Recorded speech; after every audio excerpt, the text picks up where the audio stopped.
Now, over the years, I have read and studied countless financial trading books. Some of them written by the brightest brains in the business, and some written by complete unknowns, often on sale on Amazon and the like for just a few bucks. To be honest, there's actually some quite good books out there by these unknown authors, so it's well worth exploring. However, there is one book by one author that stands out in my mind as by far the best financial trading book I have ever read. Now, it's a book that sits on my desk constantly. Every time I look at the cover, it reminds me of the teachings. It keeps me focused. I have this book on Audible as well. So whenever I find myself away from the desk on a train or on a plane or what have you, I've got nothing to read, I just put in my headphones, fire up the iPhone and listen to a few chapters. I in fact encourage everyone now to read this book at least 5 times. It's from the late great Mark Douglas and it's called Trading in the Zones, the review I want to do today. Mark unfortunately passed away quite unexpectedly, apparently, just a few years back, but his teachings and his legacy live on, certainly to me at least. Now let me say at this juncture, I'm not affiliated to the publisher at all, don't even know who the publisher is, but I just want to give this review to you. Why? Because I get asked a lot of times what are the best trading books to read, and in fact I've been asked to review this book as well, so that's what we're going to be doing today.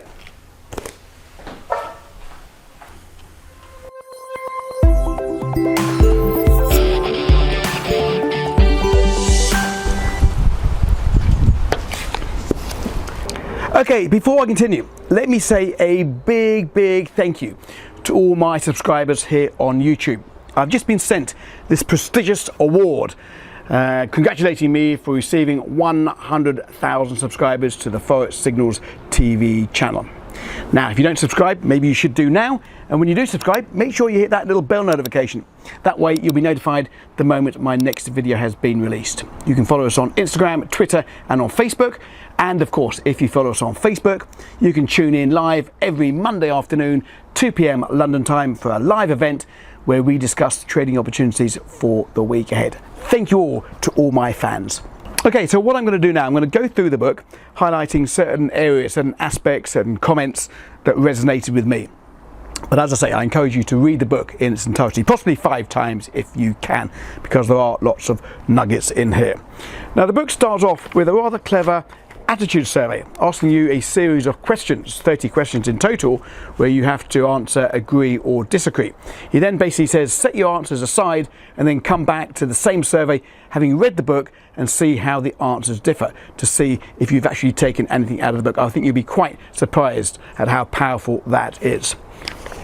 The book starts off with I think the best definition of technical analysis that I have seen for many years. Technical analysis is a method that organizes this collective behavior into identifiable patterns that can give clear indication of where there is a greater probability of one thing happening over another. In a sense, technical analysis allows us to get into the mind of the market, to anticipate what's likely to happen next based on kind of patterns the market has generated at some previous point. Technical analysis, he claims, is far superior to purely fundamental analysis. I actually agree with that as well, certainly on the lower time frame charts. He says technical analysis virtually provides unlimited number of possibilities that you can take advantage of, as opposed to fundamental analysis, which is few and far between. He basically also says there are 2 types of trader. I think we all know that, really.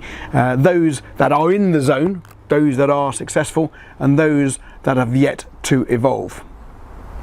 He says that most of the traders that have yet to evolve are still in a state of fear, anger, frustration, anxiety, disappointment, betrayal, and regret. These are all the emotions that many suffer when they are starting off in trading. So he asked a question here, important question here. What separates the 2 types of traders, the successful traders and those that are still not yet to evolve? Is it down to intelligence? He says here the largest group of consistent losers in markets are composed primarily of doctors, lawyers, engineers, scientists, CEOs, wealthy retirees and entrepreneurs. And I think that's very, very true. He also sort of puts the reason to this is that most of these successful people that have been successful in their own field, they in a way have been able to manipulate their market. Things that they want to happen get done. That's why they got to where they are. But the markets, you cannot manipulate the market. You've got to get into the mindset that you are not able to manipulate the market. The market does what it's going to do. It's how you react to the market as opposed to what the professional people might have done in their, successful people might have done in their previous life, where they control what's going on. Very important point I think he makes there. Learning to identify an opportunity to buy and sell, that's basically the strategy, doesn't mean you've learned to think like a trader. So he starts off building this picture of thinking like a trader. Winners have attained a unique set of attitudes that allows them to remain disciplined and focused, and above all, confident in adverse conditions. Very important. But he also cites some honesty here. Traders that have made it beyond the threshold of consistency usually have experienced a great deal of pain, both emotional and financial, before they acquire the attitude that allows them to function effectively in the market environment. This is very important. A lot of people out there have tried, they've failed, they've given up.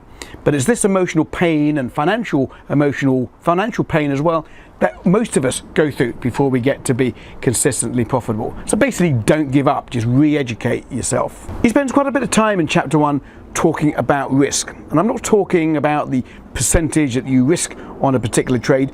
No, he talks about the mindset behind risk. Trading is a risk business because the outcome is unknown, and as traders we are risk takers. A lot of people say they can accept the risk, they take the risk and they accept it and what have you, but do they fully understand and embrace risk? He says here, the best traders not only take the risk, they have learned to accept and embrace the risk. When you fully accept risk, it will have profound implications on your bottom line. The best traders can put on a trade without the slightest bit of hesitation or conflict, and just as freely, without hesitation or conflict, admit when it isn't working as well. They get out of the trade even with a loss, and doing so they don't resonate the slightest bit of emotional discomfort. That is truly accepting the risk. Not just saying I put on 1% and kicking yourself when you've lost 1%. That's not being in control of risk. Control of risk in the mind as well, of course, on the trading account. This is a great quote, I think. It says here, I don't think I could put the difference between consistent winners and everyone else more simply than this. The best traders weren't afraid. Fear is one of the biggest emotions that many face when they come into trading. They weren't afraid because they have developed an attitude that gave them the greatest degree of mental flexibility to flow in and out of trades based on what the market is telling them about the possibilities from its perspective. At the same time, the best traders have prevented them from getting into the reckless mindset. Being fearless doesn't mean you should be reckless. 95% of the trading errors you're likely to make, causing money to evaporate before your eyes, will stem from your attitudes about being wrong. No one likes being wrong, losing money, missing out, and leaving money on the table. What I call the 4 primary trading fears. Later on in the book, he shows you the path to alleviate these fears, to put these fears to one side and to get into that zone, the zone of a professional, successful trader. Losing money is inherently painful. For those that have not mastered trading, when they lose, what do? They are fearful of losing any more. So what do? They do some more study. And he's basically saying here that the more analysis that you do doesn't make you a better trader. He says here, I'm not suggesting that we don't need some form of market analysis or methodology to define opportunities and allow us to recognize them. We certainly do. However, market analysis is not the path to consistent results. It will not solve the problems that you may have in trading due to the lack of confidence, the lack of discipline, or improper focus. Novice traders, after loss, they take revenge. They take revenge either by going back into the market, or they take revenge on themselves by doing more study, more study, more analysis, putting more filters into the trade. He calls this the black hole of analysis. I call this the cycle of doom. You may have seen my video on the cycle of doom, one of the first videos I've seen. I think it's got over 1 million views. Thanks again for my subscribers on that one. But again, the cycle of doom, getting into that black hole of analysis. To avoid that pain of losing, you put on more analysis, more filters, so that pain will go away. It won't be the case, unfortunately. So he cites it in a different way than I do, but again, a very valid point. He also mentions quite a good point here, and I think this is quite interesting. The reason why we want to become traders is because we want to have more time. We want to be in control of our own lives. We don't want to follow the rules of the company that we work for. But here comes the paradoxy, because when you're trading, we do need a set of rules. We do need rules, and we need to be able to follow these rules. So the draw into trading of being in control, not having to follow rules, basically hits a bit of a wall, because indeed we do need to follow rules. The need for rules makes perfect sense, but it can be difficult to generate the motivation to create these rules because we're trying to break free from rules. That's why we're coming into trading. How many of you out there don't have a series or set of trading rules that you are following? I would say quite a few of you. You spend a lot of time focusing on responsibility. Novice traders don't take responsibility for the trades. When they lose, they blame the market. They blame something else. They blame some other factor, but they don't take real responsibility. The only responsibility they may take is by saying that their strategy is flawed, and they put in another filter to stop that loss from happening again. This again is not taking responsibility. If you've done your back testing, if you've done your analysis on the strategy, keep going, trade with discipline, and trade without hesitation. We have to learn to take responsibility for our trades. Don't trade randomly. Have a trading plan. You know, he talks about here the people that follow tip sheets or trade signals.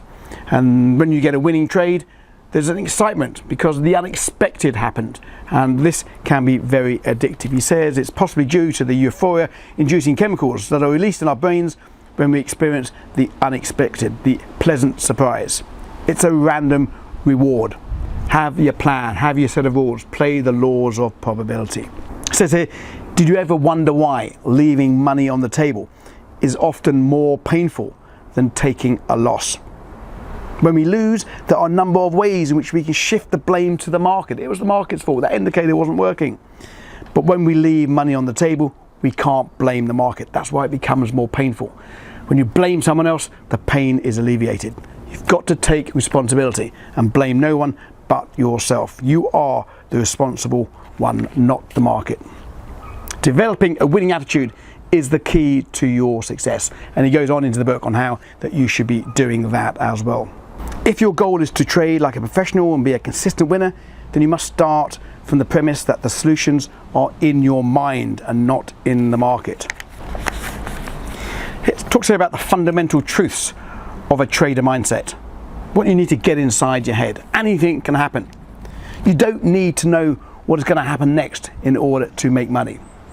There is a random distribution between wins and losses for any given set of variables that define an edge. I've discussed that in many of my videos. An edge is nothing more than an indication of higher probability than one thing happening over another. Every moment in the market is unique. You need to get into the zone to believe this, to understand it, and indeed embrace it. He talks about here about creating a belief in consistency. He wants you to set out on your desk some missions that he wants you to stand by. I objectively will identify my edge on each trade. I predefine the risk on every trade. I completely accept the risk, or I'm willing to let the trade go. I act on my edges without reservation or hesitation. I pay myself as the market makes money available to me. I'll continuously monitor my susceptibility for making errors. And I understand the absolute necessity of these principles of consistent success, and therefore I never violate them. Very good mission plan you have there. In chapter 11, he sets out an exercise that he wants you to undertake. Now, I've done something similar to this. I call mine the 25 Trade Challenge, but he sets out an exercise here towards the end of the book, basically with the teachings that he's given you, and gauging your success on completing his exercise is a judgment of whether the book's been useful to you. I surely think that it will. The book ends off again with that attitude survey that he wants you to fill in again, and then you can compare the answers that you had from the beginning to the answers that you had in the end. So this book really is worth a read, several times in fact, as I alluded to there in my introduction. Now, once you get going with this book, I think you're going to find it very hard to put down. But I will say this without hesitation: if you read this book and if you grasp the concepts, it will make you a better trader.